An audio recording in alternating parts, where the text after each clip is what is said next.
চোপড়া বিধানসভা কেন্দ্রের বিজেপি প্রার্থী হলেন শঙ্কর অধিকারী। তালিকা ঘোষণা হতেই কর্মী সমর্থকদের উচ্ছ্বাস ও উদ্দীপনা দেখা যায়। অপরদিকে বিজেপি প্রার্থী শঙ্কর অধিকারী বলেন, চোখে চোখ রেখে লড়ব।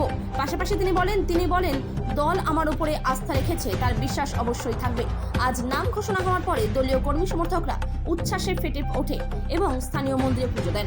Bureau report, big news Bangla. আমি সর্বপ্রথমে আমাদের কেন্দ্রীয় নেতৃত্ব এবং রাজ্য নেতৃত্ব প্রত্যেককেই আমি নমস্কার এবং প্রত্যেকে আমি বলি যে আপনারা আমার উপরে আস্থা রেখেছেন, আমি খুবই খুশি এবং দল আমার উপরে যে আস্থা রেখেছে আমার এতটুকু আমি কখনো ভাবতে পারিনি যে এই চোপড়াগুলোকে আমাকে প্রার্থী করা হবে। তাই আমি প্রত্যেকের কাছে কৃতজ্ঞ থাকছি। তৃণমূল প্রার্থীর সাথে কতটা লড়াই দিতে পারবেন? দেখুন, তৃণমূল প্রার্থীর সাথে লড়াই তো আমাদের রয়েছে, 100% লড়াই দেবো, চোখে চোখ রেখে লড়াই হবে এখানে।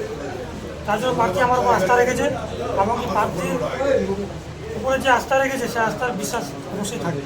একটি সর্বভারতীয় দলের এত কম বয়সে প্রার্থী হলেন, কেমন লাগছে? দেখুন, অবশ্যই সেদিক দিয়ে আজকে যুব সমাজের মধ্যে একটা ভালো বার্তা যাবে যে যারা যুব সমাজ থেকে এসেছে তাদের কাজের অগ্রগতি বেড়ে যাবে। দেখুন, ভারতীয় জনতা পার্টি একজন চারবেলা প্রধানমন্ত্রী হয় সম্ভব। আজকে আমাদের ভারতীয় জনতা এটাই তো আমাদের কালচার যে আজকে আপনাদের বুথ কর্মী থেকে শুরু করে আজকে তারা যে ভাবে ছোটো বড় নাই, প্রত্যেকেই তারা সম্মানযোগ্য কাজ করে জায়গা পায়।